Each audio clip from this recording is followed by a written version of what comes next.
Like అక్కర్లేదు, subscribe అక్కర్లేదు. మీరు ఇచ్చే కామెంట్ మాకు చాలా ముఖ్యం. దయచేసి కామెంట్ చేయడం మాత్రం అసలు మర్చిపోకండి. ఏపీలో రాబోయే సర్పంచ్ ఎన్నికల్లో ఏ పార్టీ మద్దతుదారులు ఎక్కువగా గెలుస్తారు? ఏ వైసీపీ, బి టీడీపీ, జనసేన, బీజేపీ కూటమి, సి కాంగ్రెస్. మీ అభిప్రాయాన్ని కామెంట్ రూపంలో తెలియజేయండి.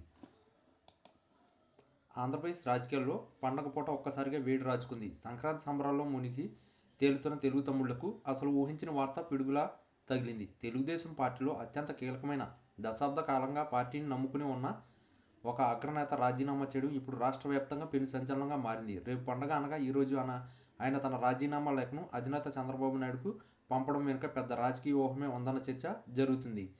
ఈ పరిణామం కేవలం ఒక నేత వైదొగలడమే కాకుండా పార్టీ పునాదులను కదిల్చేలా ఉందనే అభిప్రాయాలు వ్యక్తమవుతున్నాయి. గత కొద్ది రోజులుగా పార్టీ అంతర్గత వ్యవహారాల్లో ఆయన అసంతృప్తిగా ఉన్నారని వార్తలు వస్తున్నప్పటికీ ఇంత త్వరగా, అది కూడా పండగ ముందు రోజు, ఇలాంటి నిర్ణయం తీసుకుంటున్నారని ఎవరూ ఊహించలేదు. సదరు నేత తన లేఖలో పార్టీ క్రమశిక్షణను, సీనియర్లకు ఇచ్చే గౌరవాన్ని ప్రశ్నిస్తున్నట్లు తెలుస్తుంది. ముఖ్యంగా కీలక నిర్ణయాల్లో తనకు పక్కన పెట్టడం, జిల్లా రాజకీయాల్లో వేరే నాయకులకు ప్రాధాన్యత పెరగడం వంటి అంశాలే ఈ తీవ్ర నిర్ణయానికి దారితీశాయని సమాచారం. పార్టీ కష్టకాలంలో ఉన్నప్పుడు అండగా నిలబడ్డారని, ఇప్పుడు అధికారం వచ్చాక తన సేవలను విస్మరించడం బాధ కలిగిందని ఆయన తన అనుచరుల వద్ద ఆవేదన వ్యక్తం చేసినట్టు తెలుస్తుంది. ఈ రాజీనామా వార్త తెలియగానే పార్టీ శ్రేణులు షాక్కు గురయ్యారు.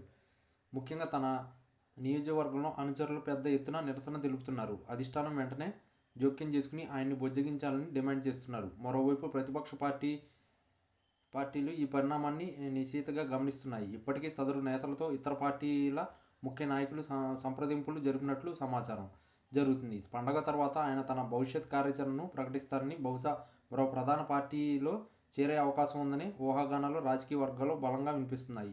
టీడీపీ అధినాయకత్వం ఈ రాజీనామాను తీవ్రంగా పరిగణిస్తుంది. పండగ మూడ్లో ఉన్న కేడర్లో ఇది నిరాశ నింపకూడదని భావిస్తున్న చంద్రబాబు ఇప్పటికే కీలక నేతలను రంగంలోకి దింపినట్లు సమాచారం. సీనియర్ నేతలు ఆయనతో ఫోన్ కాల్లో మాట్లాడి నచ్చజెప్పే ప్రయత్నం చేసినట్టు తెలుస్తుంది. అయితే ఈసారి ఆయన వెనక్కి తగ్గే సూచనలు కనిపించడం లేదని, పండగ వేళ రాజకీయాల్లో ఇది ఒక పెద్ద మలుపుగా మారబోతుందని విశ్లేషకులు భావిస్తున్నారు. ఈ పరిణామం రాబోయే రోజుల్లో ఇతర జిల్లాల్లో కూడా ప్రభావం చూపే అవకాశం ఉందని మరికొందరు అసంతృప్త నేతలు కూడా ఇదే బాటలో నడిచే ప్రమాదం ఉందని పార్టీ వర్గాలు ఆందోళన చెందుతున్నాయి.